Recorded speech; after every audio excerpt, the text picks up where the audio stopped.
You're used to seeing these out on the trail when you're hiking and camping, but is it realistic to think that a lightweight titanium wood-burning stove could work just as well? Let's find out. We are in the Pacific Northwest where it rains a lot. It actually just downpoured an hour ago, so everything is wet.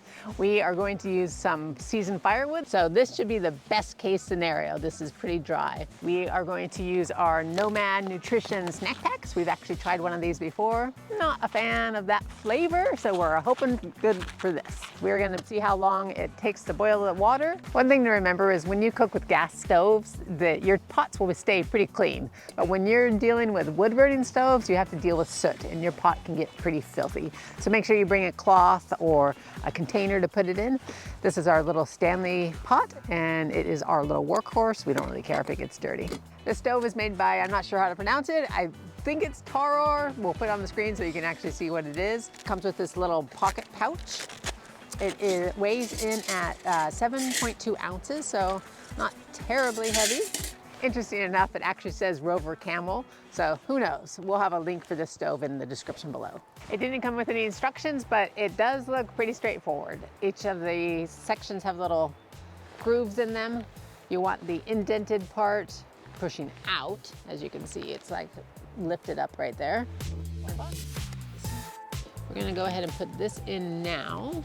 As you can see, it only has 3 lips.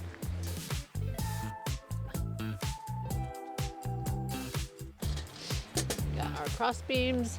Put them together. I'm gonna shove them through the side corners and push down. So it actually feels pretty sturdy, and that just rests right on top of it. Let's get some fire started. The bottom has this base plate, and that's of course where you're gonna be catching their ashes. The opening's pretty large for the size of it is to put your wood in. And then you've got this cross beam here on top, and that's where if you have a smaller pot, you could set it on. This titanium one feels like it's, the edges are a little bit softer and rounded. Some of these cheaper stoves, they have not finished off the edges, and they can actually be really sharp.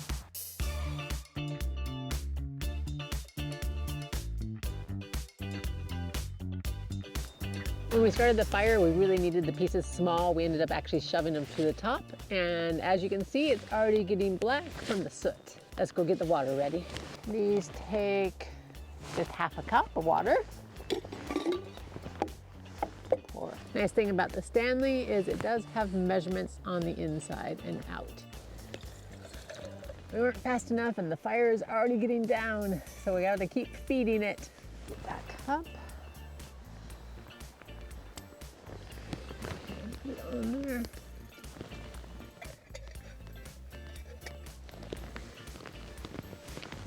Set in a timer, see how long it takes to cook. One thing we noticed that since we are using dry wood, it's burning really fast.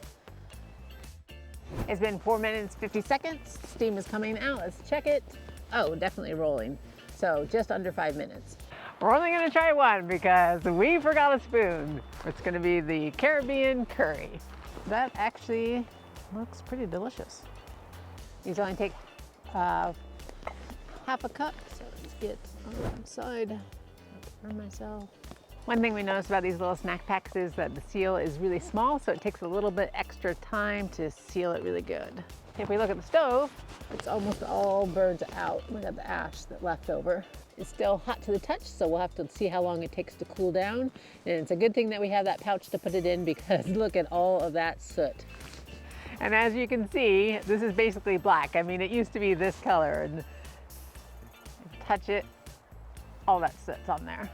So you definitely want to have something to wipe it down with or a bag to put it in. So it's been about 3 or 4 minutes. Let's see. It actually is fine to touch now. Let's take this apart and see how dirty my hands end up. Pretty quick and easy to take apart. Each individual piece slides off.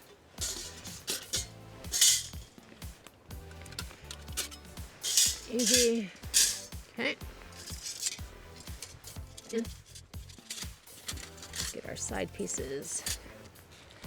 And super dirty, so maybe a pair of gloves or definitely a place to wash your hands. Here's what we ended up left over with. We didn't actually use as much as I thought we would. So if you're going to have to bring your own fuel with you, it didn't take that much. We ended up using a little chunk of fire starter to get it going. We definitely would recommend you taking something like this. Are we gonna try and scoop it out through our mouths like this? Seems a bit risky. There's a big chunk of broccoli right there. Let's see. Just spicy. It's pretty good. Not real spicy. Definitely flavor. This is much better than the last one we tried. I give this one 7.5. Do you think that it would be a higher rating if you had a spoon? Yes. I would definitely have this one again. It's good. There's a lot of actual like identifiable things in there. Now, some of the dehydrated stuff, they just kind of look like brown mush. If you like to play with fire like Greg does, this would be the stove for you. If you want to be able to cook your food quickly, gas would be your best option. But overall, this is a good little stove. You can check out this video next. You can find out more about us at exploretrekadventure.com, and we'll see you next time.